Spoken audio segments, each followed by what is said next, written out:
Managing your projects should feel more like this. That's why you need ClickUp. With ClickUp, when you want to assign a task, लड़की थी, लड़की के नाम का account बनाया, उस पे उसी लड़की की तस्वीर लगा दी और उस अकाउंट पे फहाशी फैलानी शुरू कर दी, ये जेस्चर देने के लिए कि ये लड़की अखलाकियात से मुबर्रा है, ये लड़की आपकी एक्सेस में है, ये लड़की कॉल गर्ल है, ये लड़की जो है वो है 0347 0006619। आप मुझे अस्सलाम वालेकुम। ये बड़ा हॉट टॉपिक है आजकल के इरा में, साइबर क्राइम्स।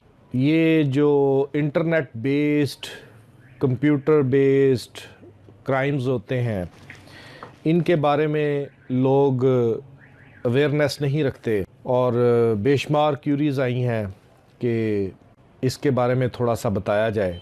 2016 से पहले जो इलेक्ट्रॉनिक डिवाइसेस थी, उसके तहत जो क्राइम्स होते थे, उनको दीगर स्पेशल लॉज में और जनरल लॉज में इंडक्ट करके तो उसके खिलाफ तदारुक किया जाता था। 2016 में फिर लेजिस्लेचर ने इसकी ज़रूरत महसूस की और prevention of electronic crimes act 2016 जो है वो फार्मूलेट हुआ। सारी रिसर्च के बाद और रिसर्च के बाद जो कुछ हो सकता है उसको पिनलाइज किया गया और उसको पिनलाइज करने के बाद उसको पीनल सेक्शंस में डिवाइड किया गया। ये अगस्त 2016 में ये एक्ट आया। अब ये एक्ट आने की वजह तो सबको पता है कि इंटरनेट डिवाइसेस के तहत ये जिनको आप हैकर्स कहते हैं, ये भी उस डोमेन में आ गए। कुछ लोग गलत अकाउंट बना के किसी के मेरे नाम का जैद अकाउंट बना के उसको चलाना शुरू कर देता है, जबकि मुझे पता भी नहीं है। फिर मुझे जब पता चलता है तो फिर मैं उसके खिलाफ कैसे प्रोसिक्यूट। सनसिल्क ब्लैक शाइन, चाहे गर्मी हो या पसीना, ये दे आपके बालों को up to 24 hours shine. You need a video, but do you really want to deal with all this? Lighting.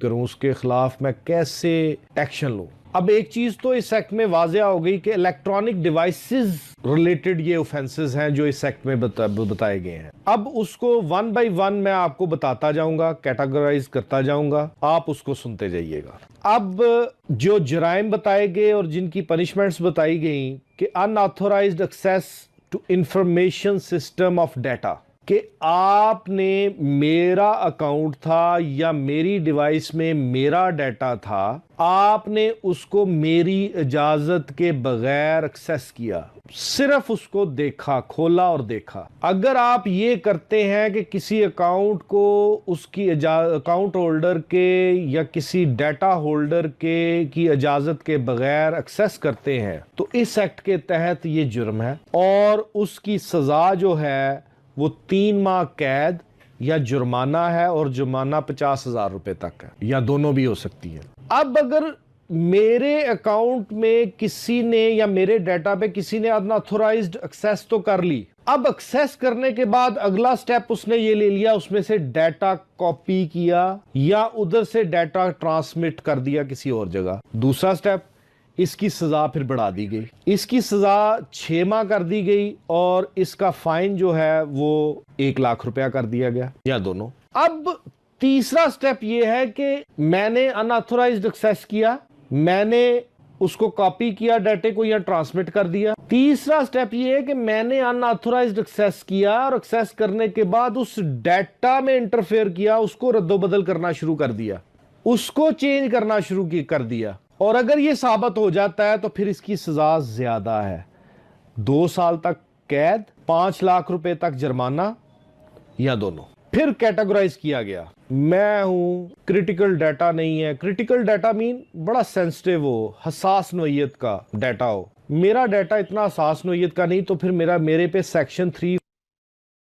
Welcome to Python is Easy, your path to becoming a Pythoneer or Pythonista.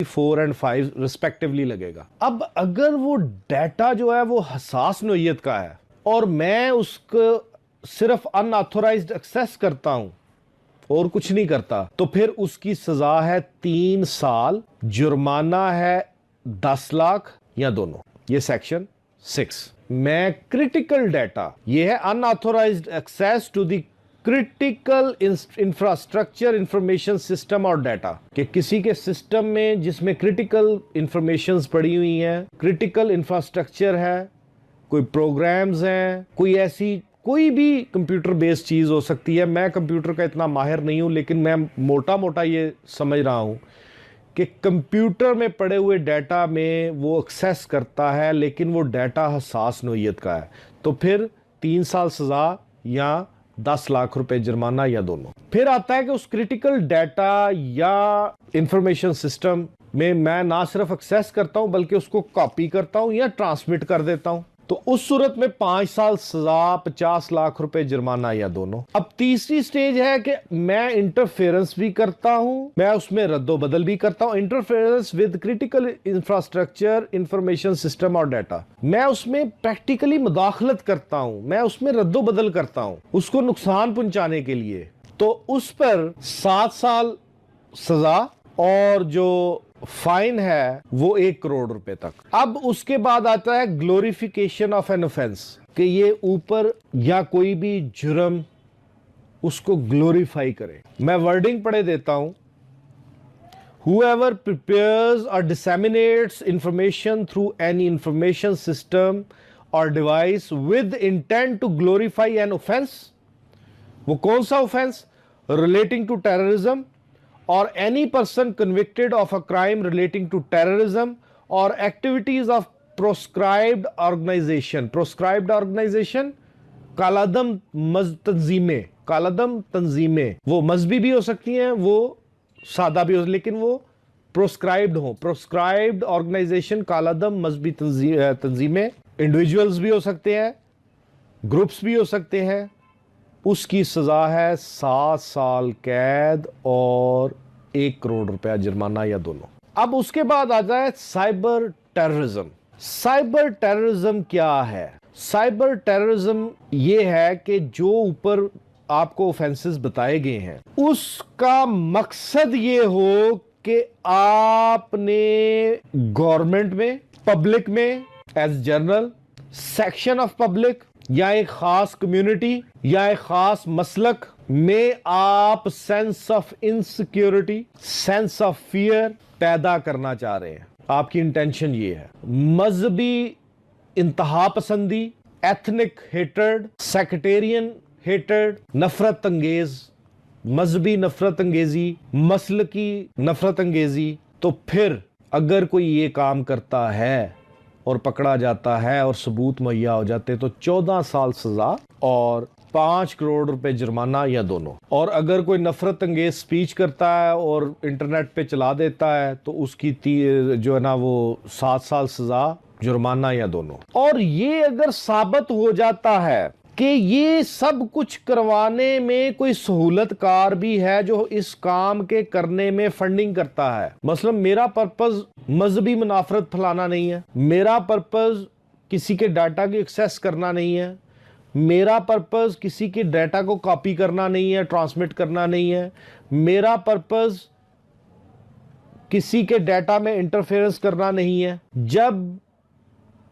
मैं पकड़ा जाता हूं कि भाई आपने ये किया, तो मैं कहता हूं ना मेरी इंटेंशन ये नहीं थी।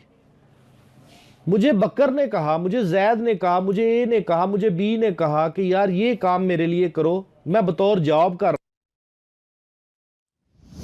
This is my video. It's pretty good, right? Well, it's a little boring. Can't रहा हूं।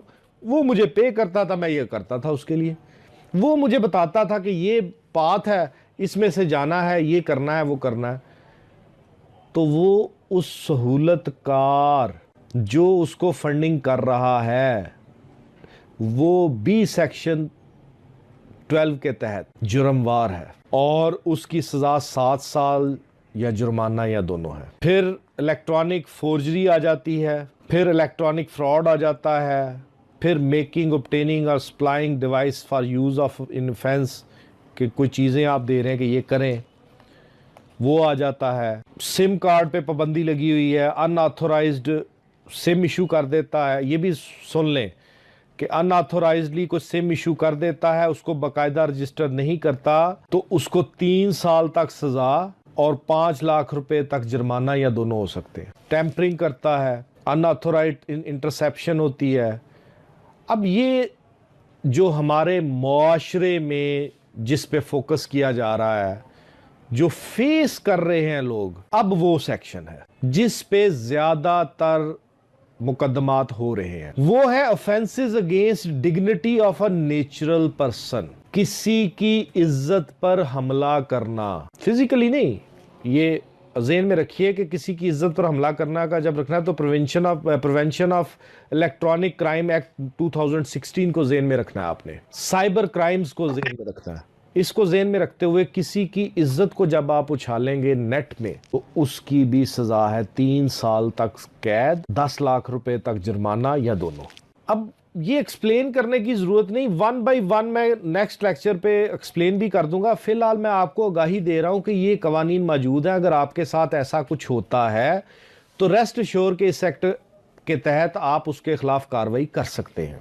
मैं हल्का सा बता देता हूं कि dignity of a natural person, लड़की थी, लड़की के नाम का अकाउंट बनाया, उस पे उसी लड़की की तस्वीर लगा दी और उस अकाउंट पे फहाशी फैलानी शुरू कर दी, ये जेस्चर देने के लिए कि ये लड़की अखलाकियात से मुबर्रा है, ये लड़की सिलसिलाकार चलता है, और उस लड़की को पता चल जाता है कि ना मुझे तो सारी दुनिया ने इस नज़र से देख लिया और इसने बड़ी ज्यादती की, तो फिर इस ऑफेंस के तहत उसके ऊपर मुकदमा दर्ज हो सकता है जिसने ये किया। फिर माइनर्स का आ गया कि बच्चों के साथ जो मॉलस्ट्रेशन होती है, बच्चों के साथ बदफेली भी की जाती है और वीडियोस बना के ऊपर अपलोड कर दी जाती हैं।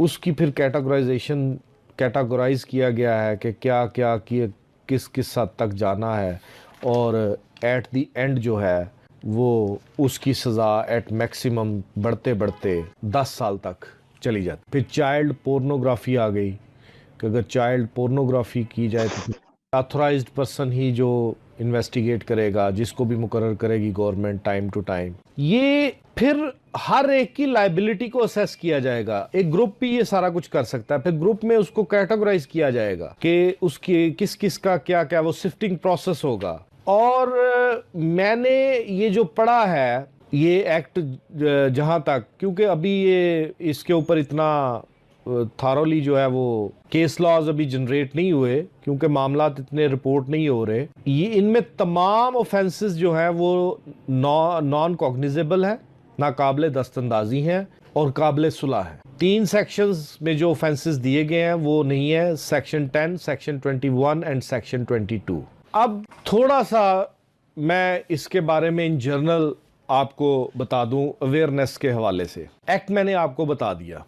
खुदारा अगर आपके साथ ऐसा कोई जुर्म होता है जिसके तहत ये एक्ट आपको रेमेडी प्रोवाइड करता है, तो आप उसको स्पेयर मत करें ये सोच के कि चले मेरे डाटा तक एक्सेस कर लिया, स्पेयर कर दें।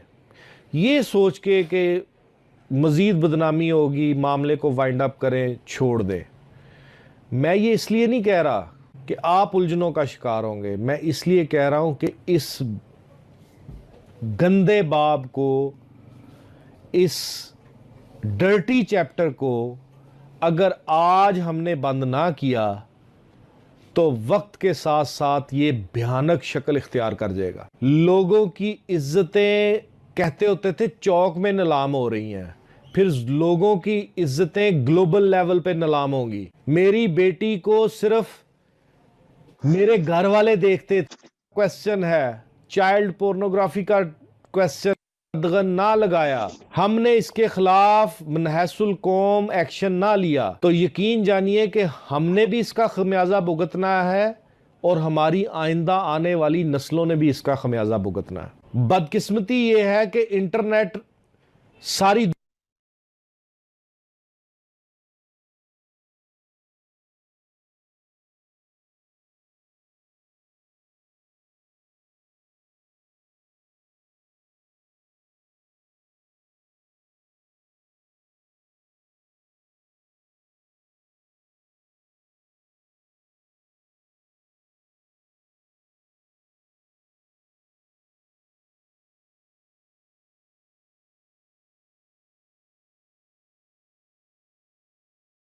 Do you love Gantt charts? Here's how easily you can build one in ClickUp. आज की वीडियो में मैं आपको बताऊंगा कि आप पाकिस्तान बनवा सकते हैं। पहले स्टेप पे हम नेशनल रिस्पांस पर साइबर क्राइम की साइट ओपन करेंगे और दूसरे स्टेप पे हम जस्ट वहाँ पे दिया हुआ कंप्लीट फॉर्म को फिल करेंगे। चलिए शुरू करते हैं।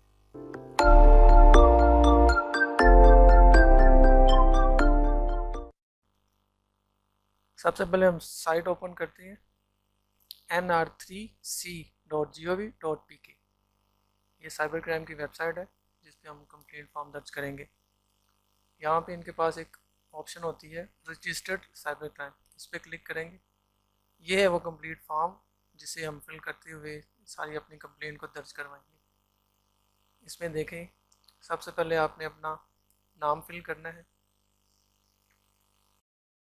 दूसरे स्टेप पे आपने अपना NIC नंबर देना है। मैं यहाँ पे जैसे एक डेमो दे रहा हूँ, लेकिन आपने यहाँ पे अपना असली नंबर फिल करना है। तीसरे स्टेप पे आपने जेंडर सेलेक्ट करना है और यहाँ पे अपने अपना मोबाइल नंबर एंटर करना है। ये दूसरा मोबाइल नंबर ऑप्शनल है, इसको दे ना दे ज़रूरी नहीं। यहाँ पे आपने ईमेल देनी है, वैलिड ईमेल, जिस पे टीम आपसे राब्ते में रहेगी। यहाँ पे आपने अपना प्रोफेशन चूज़ करना है, जो भी प्रोफेशन हो इसमें, जैसे भी हो। मैं यहाँ पे स्टूडेंट सेलेक्ट कर रहा हूँ। यहाँ पे आपने आपका पोस्टल एड्रेस देना है जहाँ पे अपनी कॉरेस्पॉन्डेंस होगी, और यहाँ से आपने अपने सिटी का नाम सेलेक्ट कर लेना है। मैं यहाँ पे इस्लामाबाद ही रहने देता हूँ। यहाँ पे आपने अपना कंप्लीट प्रोफाइल लिखना है भी आपका साथ एक्चुअली क्या हुआ, कौन सा साइबर क्राइम हुआ, फेसबुक के है, कैसे है। कोई भी साइबर क्राइम अगर आपके खिलाफ हो जाता है तो इसको आप यहाँ पे एंटर करेंगे।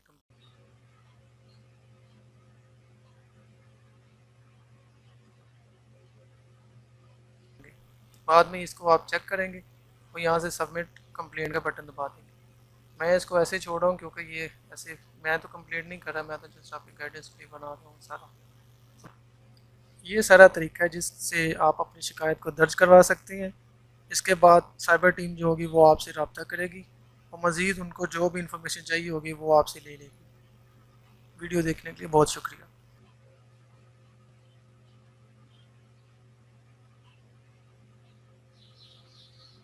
नेस्ले नीरो 40 ग्रो की ग़िज़ाइयत अब अवेलेबल है फुल क्रीम मिल्क पाउडर में भी।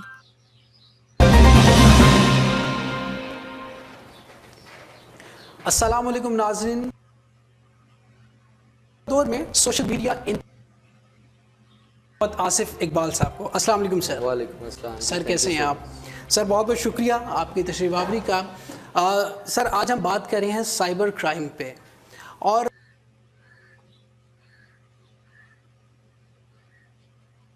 साइबर क्राइम कमिट कैसे होता है, ये कैसे पता चलेगा कि एक नॉर्मल यूज़र जो सोशल मीडिया का यूज़र है वो साइबर क्राइम उससे कमिट हो गया है?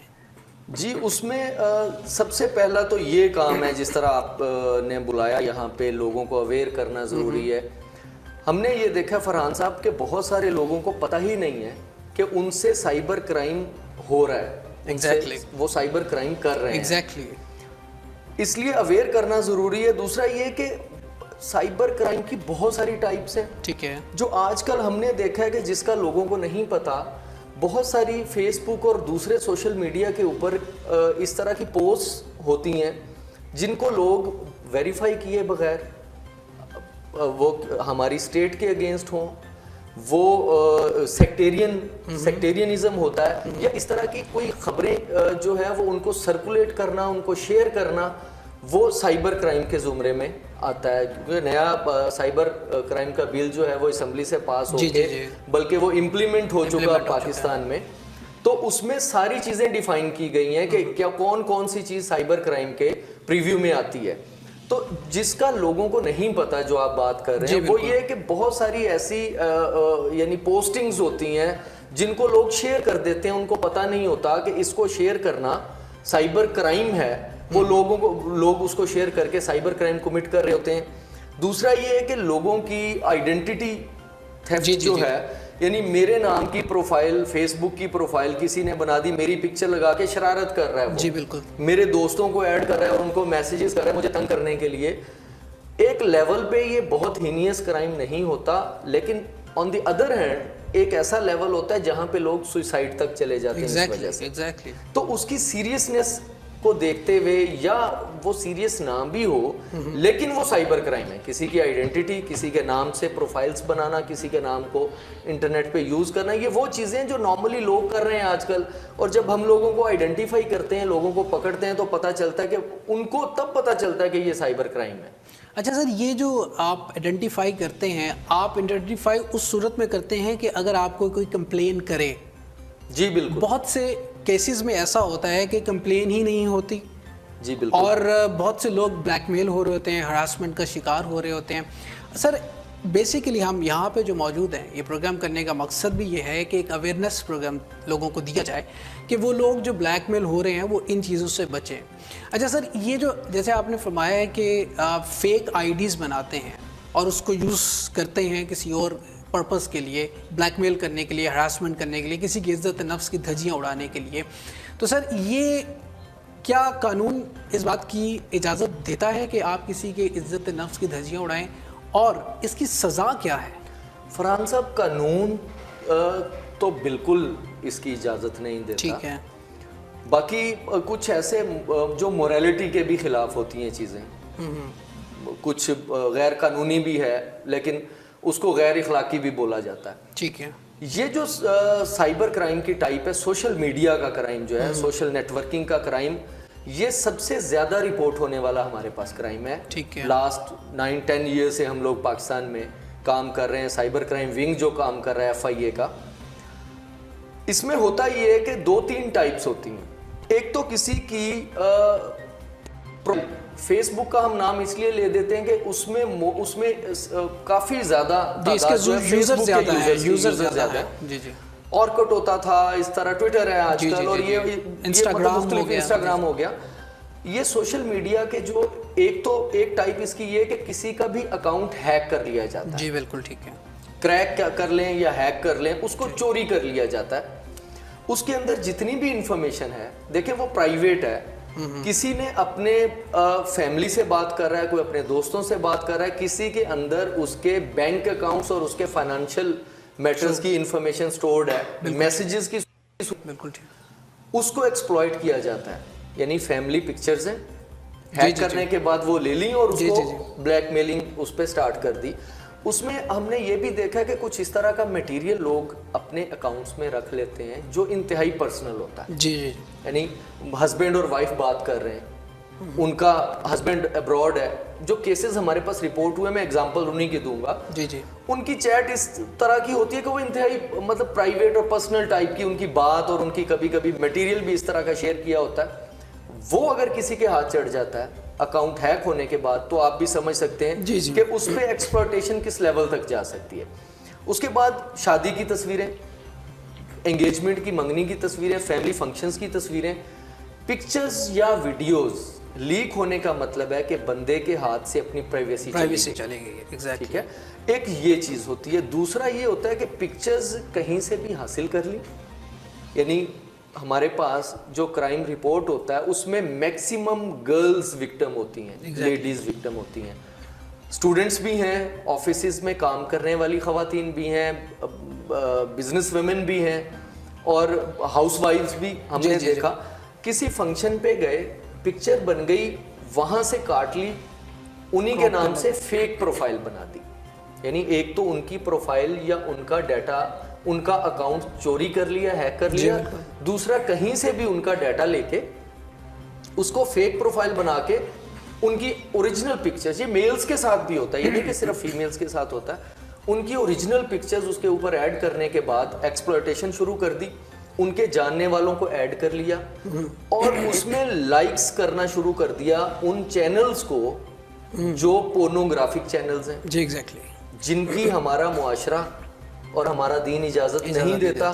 जब आपके नाम से या खुदा ना खास्ता मेरे या आपके नाम से प्रोफाइल बन गई, हमारी ओरिजिनल पिक्चर उसके ऊपर लग गई, जी जी जी, और ऐड किया गया मेरे बड़े भाई को, मेरी फैमिली के लोगों को, और उसमें जो लाइक की होंगी, जो मटेरियल अपलोड किया होगा, वो इंतहाई ऑब्जेक्शनेबल होगा। Exactly. तो मैं भी समझ सकता हूँ कि अगर मेरे ऑफिस के लोगों को, मेरे अगर मैं घर वालों हूँ, को, मेरे कॉलेज के parents लोगों को, मेरे फैमिली फ्रेंड्स को ऐड कर लिया तो मेरा इंप्रेशन क्या जाएगा वहाँ पे।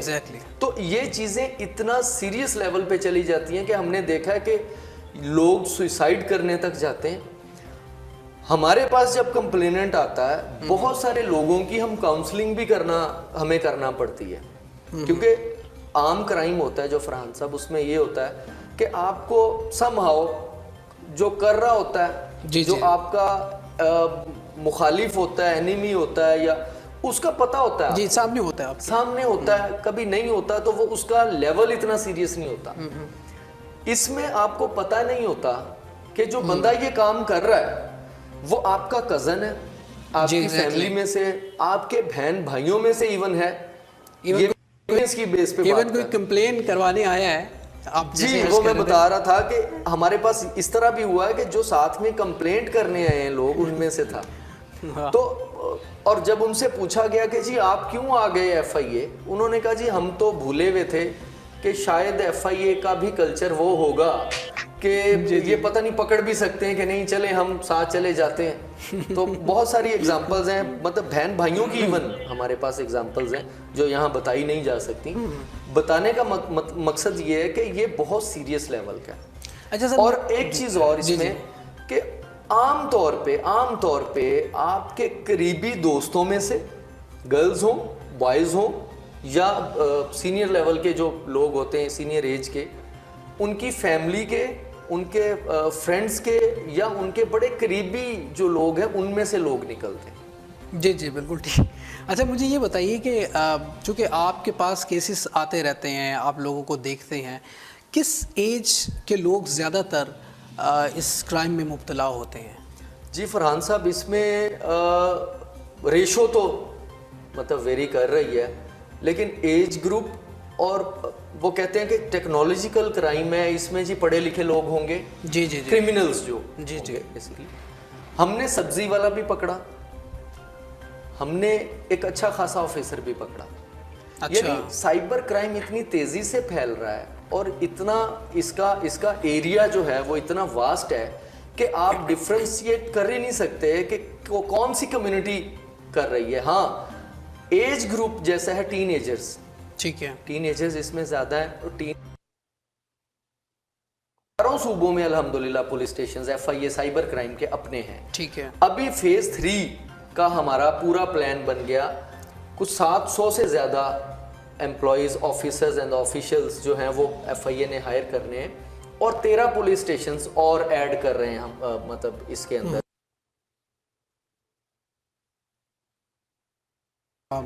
मैं जर्नल जो हमारे सोशल मीडिया के यूज़र हैं उनके लिए ये जानना चाहूँगा कि कंप्लेन करने का तरीकाकार क्या, आप एक दफ़ा प्लीज़ वो बता दें। जी, ये सबसे ज़्यादा ज़रूरी, व्यूअर्स के लिए सबसे ज़्यादा ज़रूरी क्वेश्चन है। कंप्लेंट FIA में 2-3 तरीके हैं जी कंप्लेंट करने के। कंप्लेंट करने के लिए खुद आना ज़रूरी नहीं है, ठीक है। आप कंप्लेंट खुद आके भी कर सकते हैं। हमारे पास लोग आते हैं कंप्लेंट्स लेके, सबमिट करवाते हैं, हम उस पर प्रोसेस शुरू कर देते हैं। ईमेल भी कर सकते हैं, ठीक है। हमारा सेंट्रलाइज्ड ईमेल भी है, ठीक है, जो पूरे पाकिस्तान के लिए, ठीक है, और हर प्रोविंस के लिए भी अलग-अलग ईमेल है हमारा, जिस पे ईमेल कर सकते हैं। वो अगर स्क्रीन पे दिखाना है तो आप स्क्रीन पे दिखा सकते हैं। अगर जी ज़रूर, आप कहते हैं कि हेल्प डेस्क @help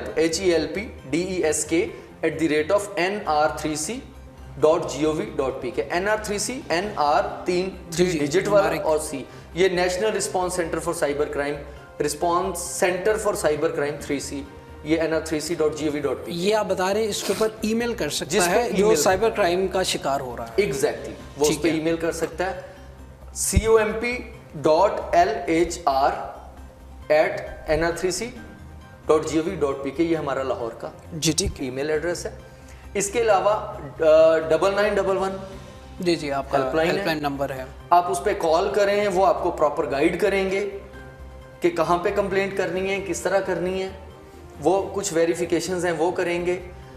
पहले वहाँ पे कंप्लेंट भी होती रही है, लेकिन उसमें हमने देखा कि बहुत ज़्यादा तादाद फेक कंप्लेंट्स की है। ये एक बहुत ज़रूरी बात है, जिसकी वजह से जो हमें टाइम देना चाहिए ओरिजिनल विक्टिम को या कंप्लेनेंट को, वो हम नहीं दे पा रहे थे। एग्जैक्टली तो ठीक है, क्योंकि इसने हमारा जस्टिस सिस्टम है, हमने उसके तहत चलना है। जब अदालत में कोर्ट में केस जाता है तो वहां पे भी कंप्लेनेंट का एक दफा आना जरूरी है। हाँ, ये नहीं होता कि FIA में आपको बार बार आना पड़ता है कि हम हर दूसरे तीसरे दिन कॉल कर लेंगे कि आके अपना हमें वंस उसको आना है और हमें एक दफा उसने डाटा दे देना, इन्फॉर्मेशन हमें दे देनी, उसके बाद हमारा काम है। तो बाकी है कि बार बार अगर एक और रीजन इसकी ये होगी जो आपने क्वेश्चन किया, हमारे पास इंफॉर्मेशन सारी आ गई, हमने उसको टेक्निकली वेरीफाई करना है। उसमें बंदा आइडेंटिफाई सेम डे भी हो सकता है, आधे घंटे के अंदर भी हो सकता है, ठीक है, और ये बिल्कुल मुमकिन है कि 1 महीना भी लग जाए, क्योंकि हमने कुछ मैटर्स में, मैं फेसबुक की बात करूंगा, हमने फेसबुक से डाटा लेना है, ठीक है, हमने यहाँ से कोर्ट ऑर्डर्स ले बाद अमेरिका भेजना अपनी रिक्वेस्ट के साथ, अमेरिका से फेसबुक से वो प्रोसेस होने के बाद हमारे पास आना है, और उनको 2 से 4 वीक्स वो लेते हैं, क्योंकि पूरी दुनिया से उनके पास रिक्वेस्ट आती हैं। हाँ, उसमें कोई कंप्लेनेंट हो सकता है जो कह दे कि मुझे लेट हो गया, लेकिन वो हमारे बस से बाहर है, क्योंकि वो प्रोसीजरल डिले है, एक प्रोसेस है, उसके तहत वो सारी चीज़ें की प्रोफाइल बनाई और उस प्रोफाइल से बाकी स्टूडेंट्स के साथ बात करना शुरू कर दी। वो बच्ची उसे इलेक्शन जीती हुई थी स्कूल का, बच्चों वाली बात है, लेकिन सीरियस इतनी हुई वो कि वो बच्चा 7 माह से अंदर है, अभी उसकी जमानत नहीं हुई, सुप्रीम कोर्ट से भी रिजेक्ट हो गई वो, कि कोई किसी की पर्सनल को अफेक्ट नहीं कर सकता। अभी उसका ट्रायल चल रहा है और हमें बिल्कुल इस चीज़ का अंदाज़ा है कि उसको सज़ा भी हो सकती। जो बच्चा 9th क्लास में पढ़ता है उसको साइबर क्राइम में सज़ा हो सकती है, और मतलब वो अच्छा, इसमें एज लिमिट कोई भी नहीं है? नहीं, इसमें एज लिमिट, साइबर क्राइम जो कमिट करता है उसके लिए एज लिमिट कोई नहीं है? बहुत सारे बच्चे माइनर्स होते हैं। अच्छा, बहुत सारे ऐसे मैटर्स होते हैं जिनमें जो विक्टिम होता है उनका पैचअप भी हो जाता है, लेकिन अभी जो नया साइबर क्राइम का लॉ आया है उसमें नॉन कंपाउंडेबल ऑफेंसेस ज़्यादा हैं, यानी कि आपका जब FIA गई, जब आप पे केस हो गया तो आपकी सुलह नहीं हो सकती, उसको सज़ा मिलेगी। तो ये बहुत सीरियस है, इसको लोगों को बताना ज़रूरी है कि साइबर क्राइम से अब बचना ज़रूरी है। अच्छा सर, ये एक टेक्नोलॉजी का जो इस्तेमाल है ये तो बहुत ज़रूरी है, और सोशल मीडिया की जो पॉजिटिव जो उसके इम्पैक्ट हैं उससे भी कोई हम नज़रअंदाज नहीं कर सकते। कि उसमें बच्चों को टाइम देना ज़रूरी है, उनके साथ शेयर करना ज़रूरी है, उनके साथ दोस्ती करना ज़रूरी है, और उनको बताना कि ये चीज़ अच्छी और ये बुरी है। अर्ली एज से अगर आप बताना शुरू कर देंगे तो बच्चे को पता होगा। बहुत सारे बच्चे इस तरह के हैं जिनको पता ही नहीं है कि वो क्राइम कमिट कर रहे हैं। तो ये चीज़ें टीचर्स को, जी बहुत बड़ा रोल है, पेरेंट्स को, और जो घर के बड़े हैं, ये उनको बताना बड़ा। देखिए, रात के 1 बजे बहुत सारे ऐसे केसेस में हमने देखा, रात के 1 बजे, 2 बजे, 3 बजे वो हमारे पास जब उसकी डिटेल आई, वो यूज़ हुआ था रात के 3 बजे। हमने बाप से पूछा, आपका छोटा सा बच्चा है, ये 3 बजे क्या कर रहा था कंप्यूटर पे अकेला बैठा हुआ, आपको ये पता नहीं है कि वो कहते हैं जी वो असाइनमेंट बना रहा था। यानी बच्चे अपने पेरेंट्स को या अपने बड़ों को कहते हैं जी असाइनमेंट मिली हुई है, वो ज़रूर करनी है आज, और वो बच्चा हैकिंग कर रहा था। उसने 200 से ज़्यादा गर्ल्स के फेसबुक के आईडीज हैक किए। कितनी, कौन सी क्लास का बच्चा था वो 1st ईयर 2nd ईयर का था, टीन एज में था, और 200 से ज़्यादा उसने, मोर देन 200, और मोस्टली विक्टिम्स जो थी वो गर्ल्स थी, और वो गर्ल्स थी पंजाब यूनिवर्सिटी या किसी और यूनिवर्सिटी की गर्ल्स। साइबर क्राइम में ख़ास तौर पे क्योंकि माइनर्स ज़्यादा हैं इसमें, जो आपके जो हैकर्स या जो टेक्नोलॉजी को जानते हैं, कि लाखों यूज़र्स होते हैं और हम पकड़े नहीं जाएंगे, एक एक बंदा आइडेंटिफाई हो सकता है। सिंगल बंदा जो इंटरनेट के ऊपर जाता है वो फुटस्टेप्स छोड़ता है, वो जो मर्जी कर लें। हमने हैकर्स भी पकड़े हैं, और हमारा विंग जो है, हमारे विंग में बहुत ज़्यादा लोग जो हैकिंग जानते हैं, जो हैकिंग करते रहे हैं, यानी वो वाली हैकिंग नहीं जो मतलब आप जी, वो रेड हैट और उसमें ये है कि मतलब इन चीज़ों से, और सबसे बड़ी ये चीज़ है कि आजकल हमने देखा है कि पाकिस्तान स्टेट के खिलाफ, पाकिस्तान आर्मी के खिलाफ और मुख्तलिफ इदारों के खिलाफ पोस्ट जो हैं वो शेयर कर दी जाती हैं। जी जी जी। एक बंदा उसको अपलोड करता है और आगे सैकड़ों थाउजेंड्स ऑफ पीपल जो हैं वो उसको शेयर कर देते हैं बगैर तहकीक के। उसके कंटेंट्स को ये नहीं देखते कि इन कंटेंट्स का इनका इम्पैक्ट क्या है। मैं ये बताना चाहूँगा कि वेरीफाई किए बगैर और उसका शरारतन आप उसको शेयर नहीं कर सकते जो कमेंट्स स्टेट के खिलाफ हैं, जो आपके इदारों के खिलाफ है। ठीक है। आजकल कुछ लोगों ने बहुत सारी कैंपेन्स चलाई हुई हैं पाकिस्तान के खिलाफ, स्टेट के खिलाफ। हम लोग इंशाल्लाह उनके खिलाफ भी बड़ी जल्दी क्रैकडाउन करने वाले हैं। ठीक है। तो बहुत सारे उनमें ऐसे लोग होंगे जिन्होंने जस्ट उसको शेयर इसलिए कर दिया होगा कि वो उनका जो नज़रियात हैं वो उस चीज़ के खिलाफ हैं, या उनको अच्छा लगा, या for the sake of fun उन्होंने वो कर दिया। ये नहीं करना, ये बड़ा ज़रूरी है कि इस चीज़ को रोका जाए, क्योंकि जिसने शेयर किया वो हमारे लिए वो हो सकता है कि वो क्रिमिनल है हमारे लिए। तो इन चीज़ों को अवॉइड करना है। बहुत सारी इसमें मतलब आयात मुबारका, अहादीस मुबारका ये शेयर कर दी जाती हैं, उसको वेरीफाई नहीं किया जाता। लोगों की पिक्चर्स शेयर कर दी मेरे ख्याल से कि इसको भी देख लेना चाहिए कि क्या वो वेरीफाइड है जो चीज़ कंटेंट्स आप अपलोड कर रहे हैं। मेरी पिक्चर्स, किसी की भी पिक्चर्स मैं ऐड कर दूंगा, साथ में कमेंट्स लिख दूंगा, आपकी प्रोफाइल मैं बना लूंगा, मुझे नहीं पता कि, यानी ये सारा क्राइम है, इससे अवॉइड करना है। ठीक है। क्योंकि इसकी वजह से एक तो साइबर क्राइम आप कमिट कर रहे हैं, दूसरा ये कि अपने मुआशरा में बिगाड़ पैदा कर रहे हैं। एग्जैक्टली।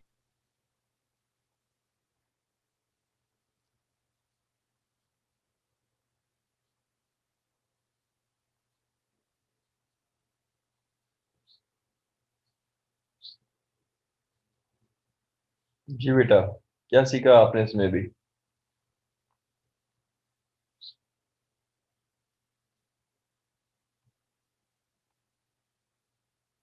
जी, क्या आपने सीखा क्या इसमें भी? साइबर क्राइम में, साइबर लॉ, ये प्रॉपर टॉपिक है आप लोगों का आउटलाइन में जो दिया हुआ है।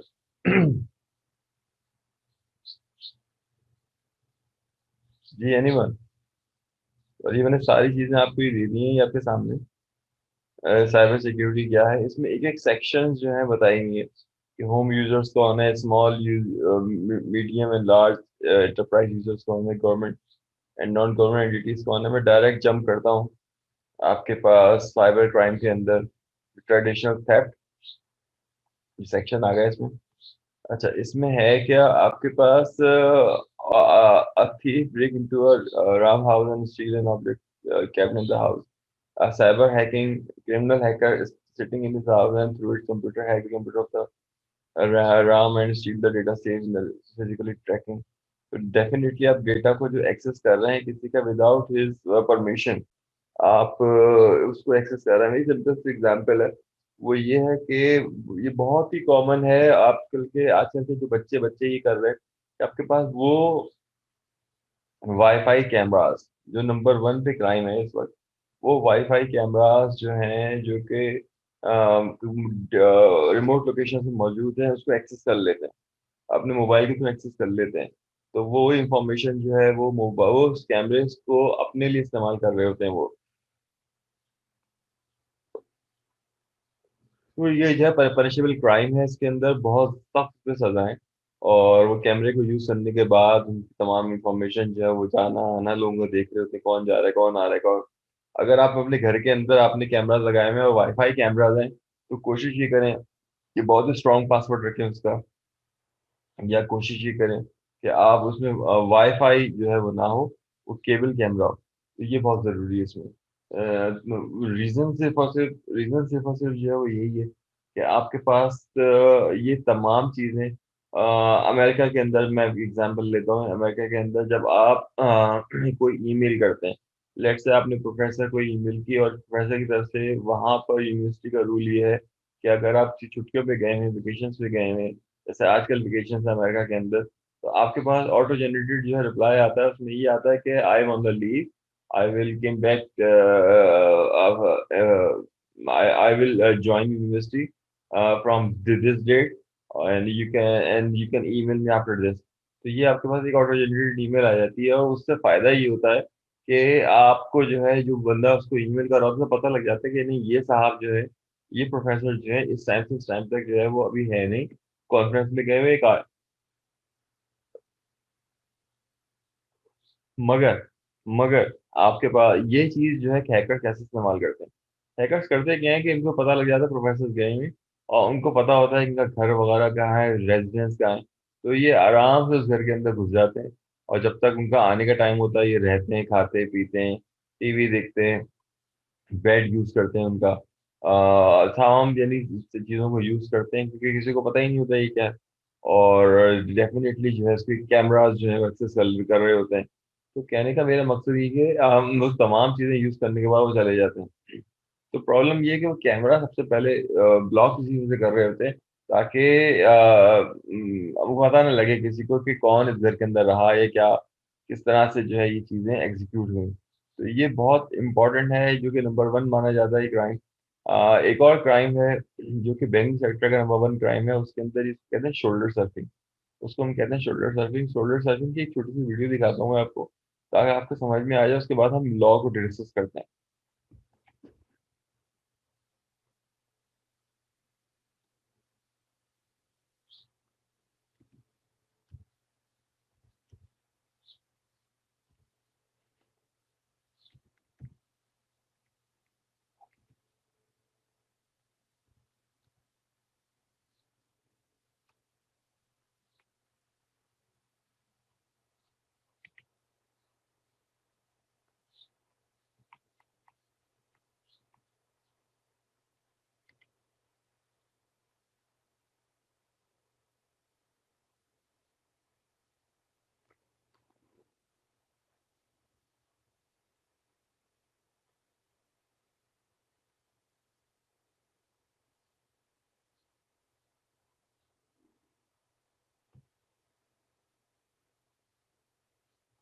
Manage data from 5 continents, thousands of customer service requests, and a CEO who wants insights into tomorrow. With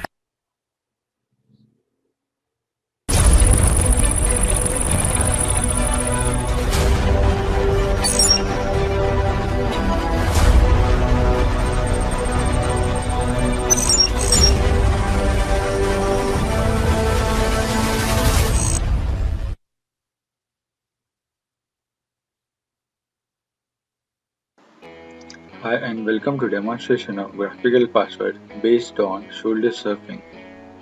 This system is an innovative thought of representing password for unlocking your account using an graphical password system.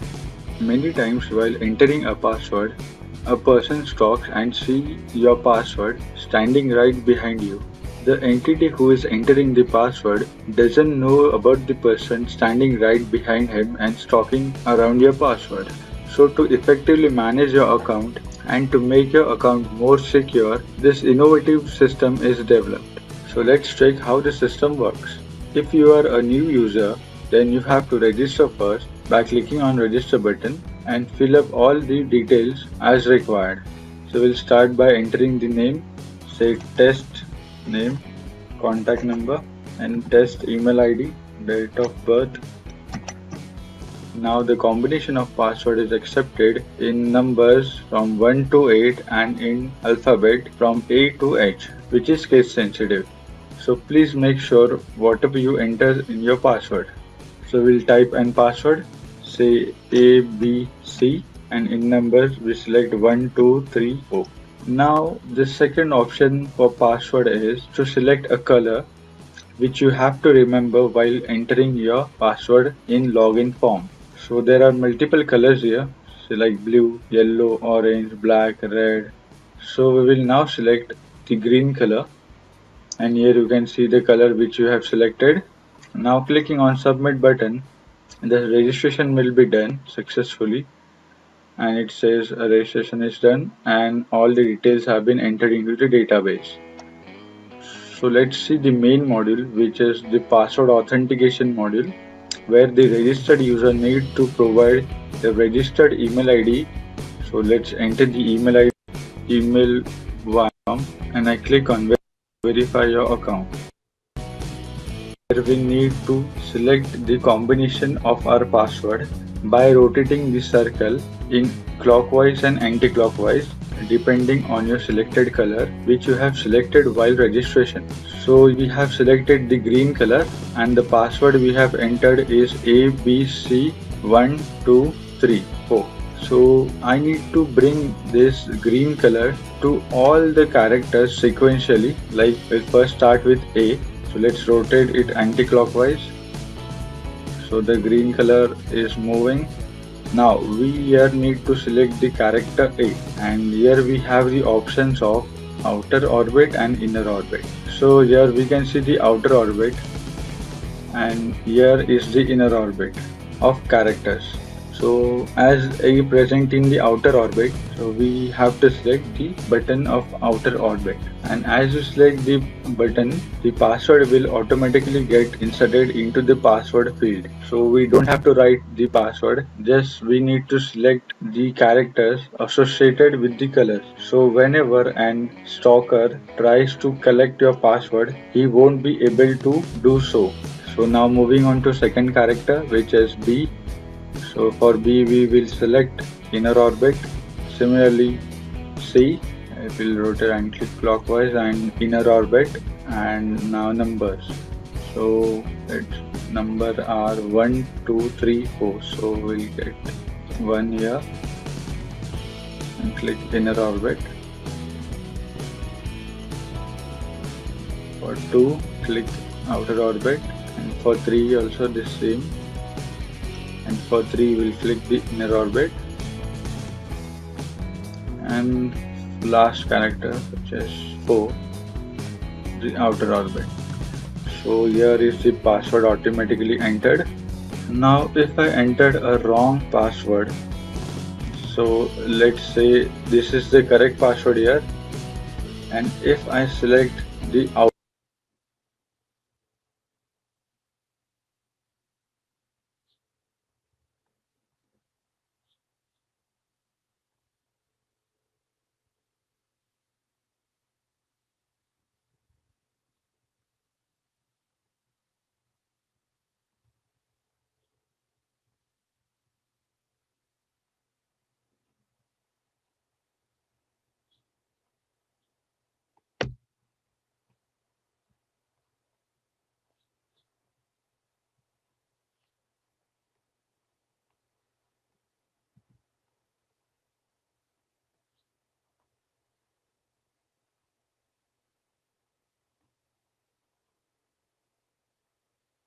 ये अलामात iron की कमी की हो सकती है। आप ये add skip करें या ना करें, पर इन अलामात को कभी नजरअंदाज ना करें।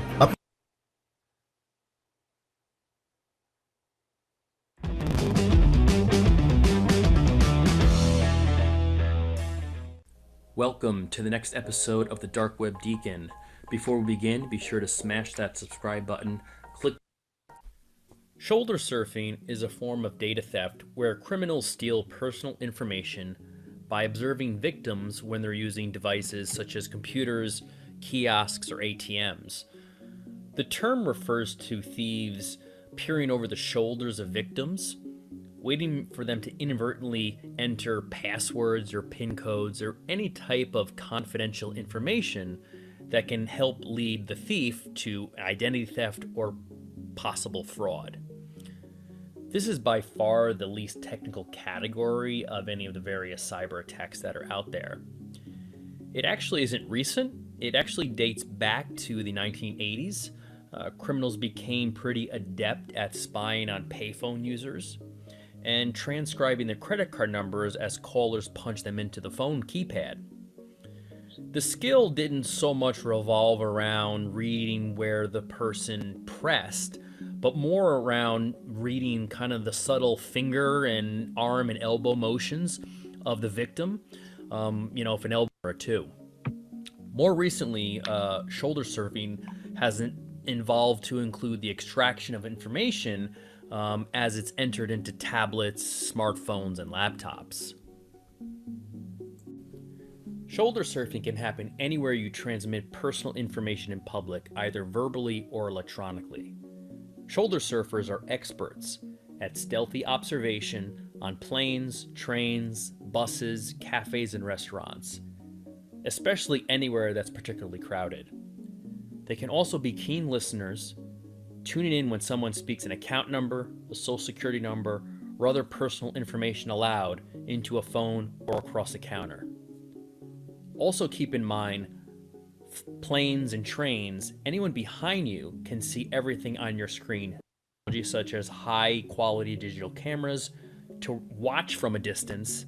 These devices can take high quality snap photos or stream video that's sharp enough to reveal what's on your phone screen, your laptop, or your tablet.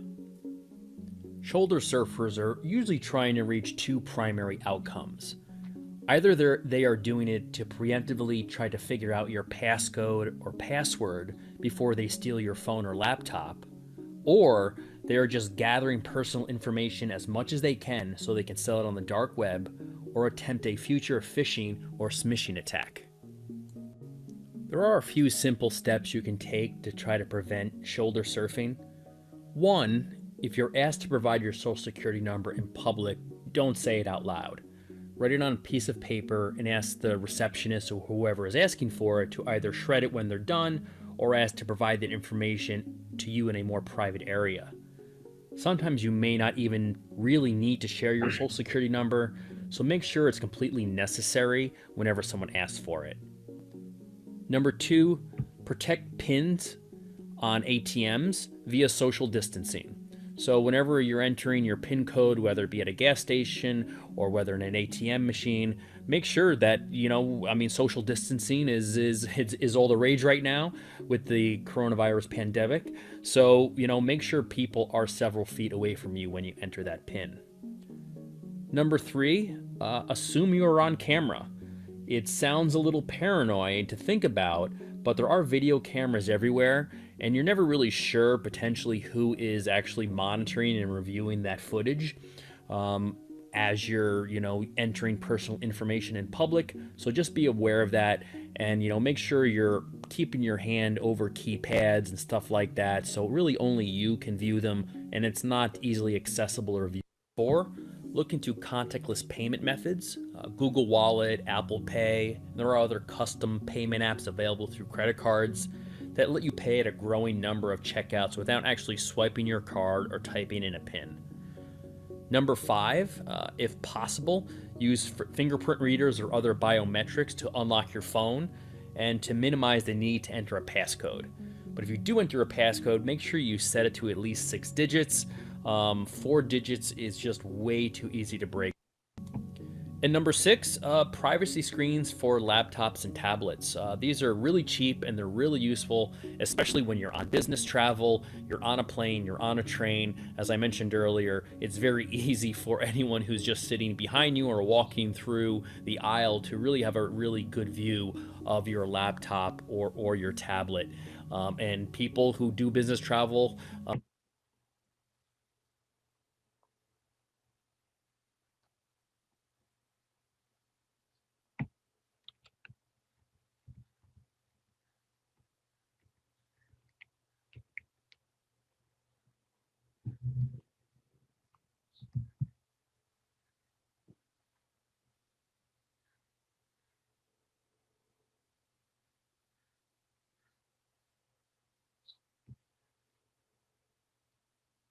Nestle Koko Krunch और दूध दे कैल्शियम और एक पराठे जितना फाइबर। कोको क्रंच दूध का best friend.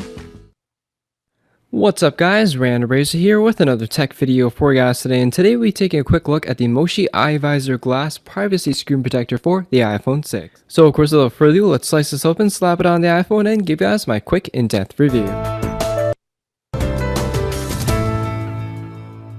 We've all heard of glass screen protectors and we've all heard of privacy screen protectors, but the one that we haven't seen on the market is a glass screen protector that has privacy screen protector properties. Moshi has answered that with their new iVisor Glass Privacy Screen Protector that was just released. The iVisor Glass Privacy comes in your standard Moshi packaging here, which is environmentally friendly and easily recyclable. Pops open on the bottom like so, and the first thing we introduce is the screen protector.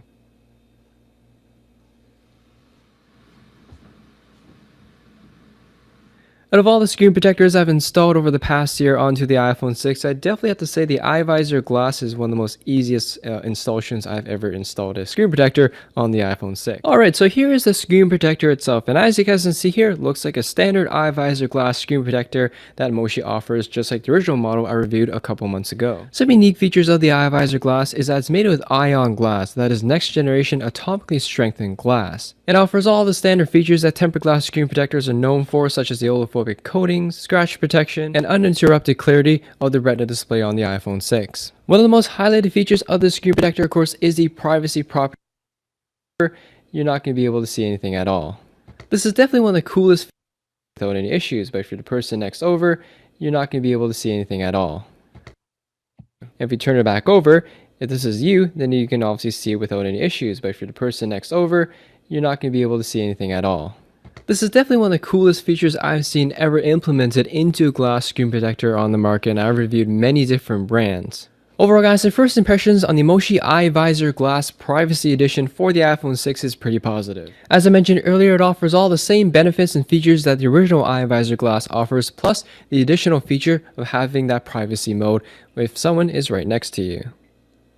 In terms of any cons or things I don't like about the screen protector, there really isn't anything bad to say about it. It covers pretty much all corners of the glass display of the iPhone. It's also case compatible as well. Here we have the Moshi iGlaze Armor case, and this is designed to work with pretty much all Moshi cases. And if you guys